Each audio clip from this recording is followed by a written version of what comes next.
What we are most passionate about is to support the scaling of these ideas to where they are needed. Tonight, I have the honor and pleasure to introduce to you a social entrepreneur for whom thinking big is part of her DNA, who has really changed the social landscape of this world for the better, sustainably. She started Teach for America a little more than 25 years ago, and today more than 7,000 teachers work for you every year.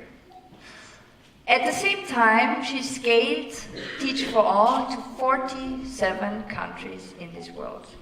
One of them is Austria. Teach for Austria has been founded 5 years ago by Walter Emberger, who is sitting here next to me. and thanks to you, we were able to invite Wendy to come to the launch of Impact Transfer. So thank you, Walter.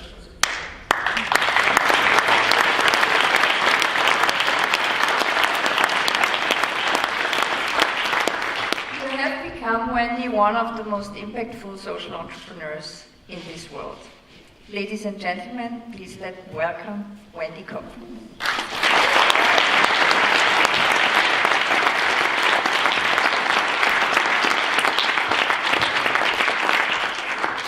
Thank you. Is there a clicker? Yeah, there is. Thank you. Well, thank you so much for that very generous introduction. I am so excited and so honored to be here with you all tonight, in particular for two reasons, one of which I didn't have my head fully around until I heard this fantastic introduction to impact transfer, but it's that I'm really excited about impact transfer. You know, I think in this global journey of Teach for All over the last 10 years, I've come to see, you know, in this realm of education, we tend to think so locally. I think one of the lessons of the work, in fact, is that change is in fact very local. And yet what I've seen through my work alongside the social entrepreneurs across our network is that the roots of the kind of educational inequities that we're addressing are really eerily similar from place to place. I mean, we literally have one theory of the problem for the whole network that we kind of collaboratively developed. And I think the implication of that is that the solutions in education and kind of related sectors are much more shareable than we've assumed. I think in some sectors like health or the environment, we kind of know the solutions are shareable, our fates are interconnected, and there is an international ecosystem to foster the sharing and learning. And yet that really doesn't exist in education and some other parts of the social sector. So we've been working alongside, you know, dozens and dozens of other global education actors to advocate for greater investment in an infrastructure that will allow greater learning and sharing across borders. And I'm now realizing that impact transfer will be a really important and fundamental part of that. So that's just so exciting. And, you know, I'm excited to be here for the launch of it. And the second reason I'm really excited is just that if I've learned anything in this almost 30-year now journey, it's that there are no silver bullets in this work. I mean, if we're really going to tackle the issues, we're going to have to take them on in their full complexity, and that means that we need lots of solutions and lots of leadership from all over. And so it's just always amazing to be, you know, in a room full of the kindred spirits across the Ashoka network who are all pursuing such important, you know, parts of the solution, and to be part of the kind of collective effort to learn from each other about how to scale and grow impact. So thank you, Ashoka, for inviting me here to share what I've learned thus far about scaling. I'll attempt to do justice to this. So I got started in this journey, as I said, I mean, actually it was the fall of 1988. I was a college senior at Princeton, and I thought of an idea that I ended up proposing in this senior thesis. And the idea was that, I mean, I was part of the, quote, me generation. Supposedly, we just all wanted to go work on Wall Street. And I was just convinced that this actually wasn't the case. I mean, as a liberal arts major, I was realizing that there were only 2 recruiters really at Princeton going after us, investment banks and management consulting firms just banging down our doors saying, commit just 2 years to work in our firms. And so all these college students who didn't really know what to do thought, okay, I'll do it for just 2 years and then I'll go on and do whatever else. And of course they went to business school and back into those firms. And as a public policy major, I was just becoming more and more concerned with the inequities in my own country. And one day this all just came together and I thought, why aren't we being recruited as aggressively to commit just 2 years to teach in our urban and rural public schools? And from the minute I thought of this idea, I became obsessed and I needed a thesis topic and started pursuing it and became all the more obsessed with just the potential power of channeling all this energy into classrooms in our most under-resourced communities, but also in the power of having all these, quote, future leaders have their first 2 years out of college, or at least early on in their career trajectory, be teaching in low-income communities instead of working on Wall Street. Like, I thought that would change the whole consciousness of the country, the priorities of a generation, etc. So that was the big idea. I never would have guessed at that time that I would still be going at it, almost 30 years since. Now Teach for America, as you heard, is probably 60,000 people over time have signed up to commit those 2 years, and they never leave the work.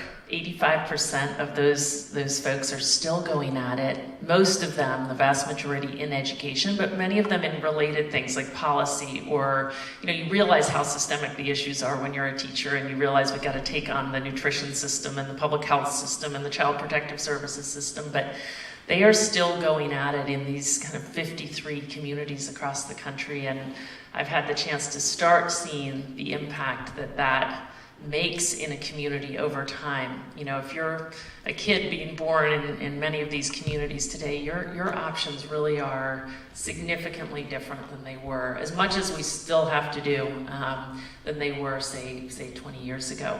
And I never would have guessed that this work would take me around the world to, actually, you're using the more updated number, 47 countries, and growing almost every couple months.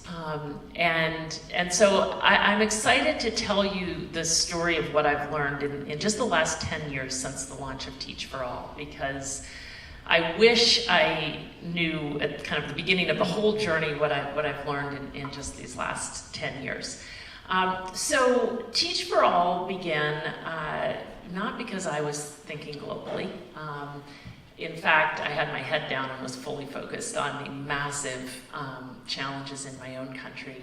But there was something in the water in the rest of the world, and about 12 years ago, I heard from 13 people from 13 different countries, from India to Lebanon to China to Chile to the next place, who were just determined for one reason or another to do something similar in their countries, and they reached out and were looking for help, and that's what led to the idea of working together with Teach First, which was the UK kind of adaptation, to launch a network of independent, locally led, government funded organizations that all share the same kind of mission and purpose and basic design in this, as I mentioned, now 47 countries. So I'll just share 3 big lessons that I've learned through the Teach for All journey. The first is the power of diverse, visionary local leadership to innovate. So when we started out in the global journey, we started by articulating for ourselves a theory of change for maximizing impact globally.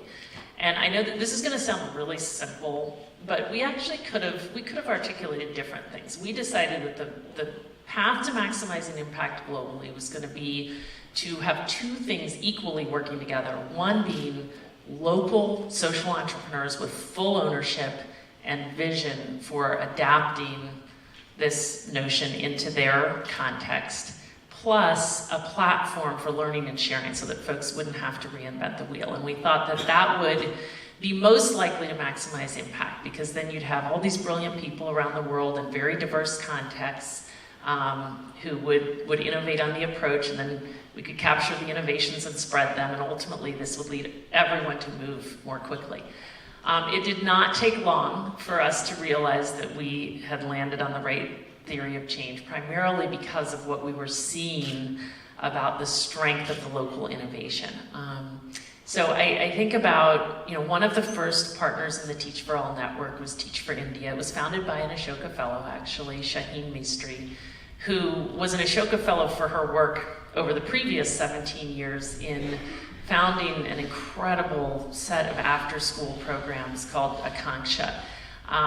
And it was through that work that, first of all, she met some people volunteering in her after-school centers who were Teach for America alums. But she was also really grappling with a bunch of things. Like, she was kind of frustrated with the limitations of after-school programs to make up for everything that goes wrong in the school day. And at the same time, she was grappling with the challenge of scaling her work given the kind of constant talent shortage, right? Like, how many people really had what it took to run these after-school programs to her standards. And that led her to decide to launch Teach for India. Now, at the time, so at this point, I'm, almost 20 years into Teach for America, and we've learned so much in the US. And I could have, for example, we had developed a training curriculum based on what we had learned from the most transformational teachers. It was a very specific curriculum. We called it Teaching as Leadership. But because of our theory of change, we decided it wouldn't be important to say that you have to use that training curriculum. We had certain things were important, like you have to share the core purpose. There were certain very high-level principles that you could write on this much piece of paper that you had to be dedicated to, but we decided to prescribe nothing. So Shaheen comes to me, she'd read the curriculum, and I was actually amazed because she came and said, I can't believe you all figured this out in the US.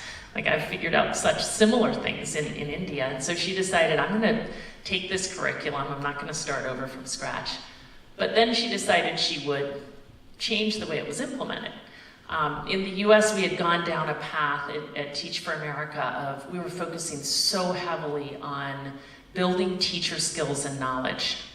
We had discovered that those teachers who deeply understood how to diagnose their students' needs and lesson plan and all of this, so we were just deep in, probably 90% of the training was all about teacher skills and knowledge. And she said, that's great, but we're gonna do it differently. Because what I've seen in my work in India is that mindsets are what are most important. So we're gonna spend maybe 40% of our time in our pre-service training and ongoing support building teacher mindsets. And she would take the fellows, for example, and have them, go do the jobs of the students' parents for a day, and then reflect on that experience and reflect on what it led them to think that they needed to keep in mind as they worked with the students during the school day. And, sure enough, a year into Teach for India, I went to India and I went around and started visiting the classrooms of the Teach for India teachers. And I realized that the percentage of their initial cohort of teachers who were truly transformational, meaning just aiming for the moon and putting their kids onto it, not just being a good teacher by any normal human standards, but truly putting kids on a path to a completely different set of options, was actually higher than the percentage of the teachers I was seeing across Teach for America. So I share that example because I think when we're thinking about these very proven local models, the instinct can so often be, and I definitely had inclinations in this direction to say, we've kind of figured it out. Learn from what's been done before you start innovating. And I'm just so glad that for various reasons we decided not to do that and to really encourage folks to improve upon what had already been learned, because very quickly we started seeing that pay off and the power of the local innovation. Second big lesson is just the power of networks for fostering and spreading innovation. One of our newer partners, Anse Poiti, which is Teach for Haiti in Creole, clearly operating in one of the most under-resourced and most challenging contexts of anyone across the network. You know, again, a brilliant woman, Nadine Paul, who decided to found this after she'd grown up in Haiti, was educated in the US, but had gone back, was working with Partners in Health, and was seeing that, you know, she just kind of saw firsthand the roots of the issues in her country. You know, as just to bring it to life, 1% of Haitians get college degrees, 1%, and 80% of them leave Haiti. And you see, you know, in the history of Haiti, all these examples of kind of failed outside intervention. You know, folks who, because they don't believe the local leadership capacity is there, decide that they're gonna come in and rain down solutions, and it really hasn't worked, and you see so much evidence of that. And so she determined that she wanted to build Haiti from its own people, and that we needed to start with education. And the way she's gone about this, as Shaheen innovated on the approach, Nadine has innovated on the Teach for All approach in just really significant ways. She's working in ways that are deeply rooted in rural, local context. She'll go into communities and spend, you know, many, many months co-creating with the folks in the communities a vision for student success, and then map everything backwards from there. She's building mixed cohorts of teachers, including not only Haiti's top recent college graduates, but other teachers in the schools in those communities. I mean, she's really just doing incredibly powerful work with significant early results. And I just think about how, I mean, she's in Haiti, and yet all over the network, folks are learning from what she's doing. She gave a session at our global conference. It was probably the most popular session on how she's thinking about the work in Haiti. And next week, we'll have people from all over the world, from Armenia to Uganda to, you know, really all over the place, spending a full week immersing themselves in understanding how she thought about the work and in reflecting on the implications for what they could do differently in their own programs. And I just know as a result that we'll see much more impactful efforts happening all across the world. So that's the second lesson, is just the power of networks. Again, the power of the local leader, but also the networks to then spread and scale those innovations. And then thirdly is the importance of the central efforts to build capacity and foster learning and leadership.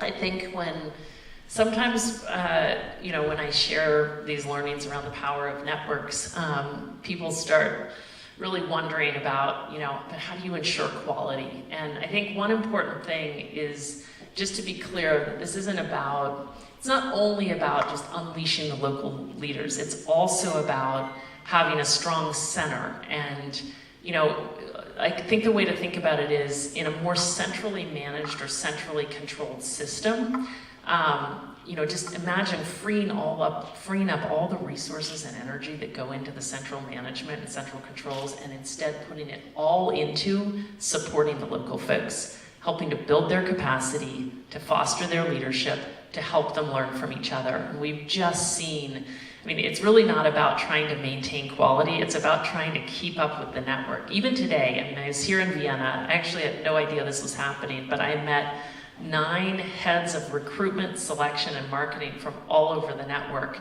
who were there to share solutions with each other, orchestrated by the folks at Teach for All who had decided that this was a good idea. I mean, without the central organization, that wouldn't be happening, you know. And I've just seen, and you can see it in the results, you know, these programs are growing on every indicator of quality. They're getting stronger and stronger each year. And it's not to say that there aren't problems, but what I've seen is in this work of ours, and if any of you are exceptions to this, I'll be really shocked, there are problems everywhere, constantly, right? There are problems all over Teach for America, which is a much more centrally managed system, and just as there are problems all over Teach for All. And to me, the question is, how quickly do we fix them? How quickly do we learn from them? And what I've seen is that there is such a power in, you know, decentralized operations with a strong center, because in fact you can solve the problems more quickly. So those are my biggest lessons, and I'll just leave you with a a thought that to me is more inspiring than the micro details of what we learned through the scaling journey, which is just that about 2 years ago, we stepped back in a very inclusive, kind of ground-up, network-wide process to ask ourselves what we wanted to accomplish together by 25 years from now, by 2040. And we did a lot to go through this. We thought about where the world would be 25 years from now. That's a very scary question, given how precarious our world is.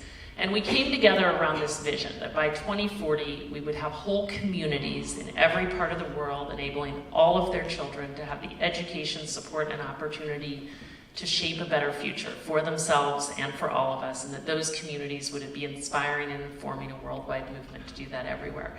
And in order to try to get on a path to that mission, I'm working alongside so many incredible people across our network, as well as many, many allies.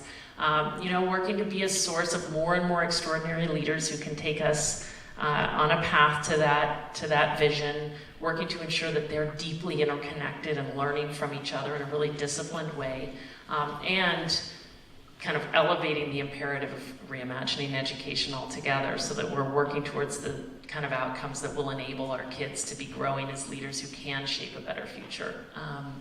So I'm just so grateful, feel so privileged to have gotten started in this journey early enough to have the chance to work alongside so many incredible people against a vision that's as important as this one. And on that note, I will just wish all of you all who are similarly working towards such important ends well as you encounter and overcome the inevitable challenges and hopefully persevere and play the very long game towards a world that is better for everyone. So good luck with it all. Thank you.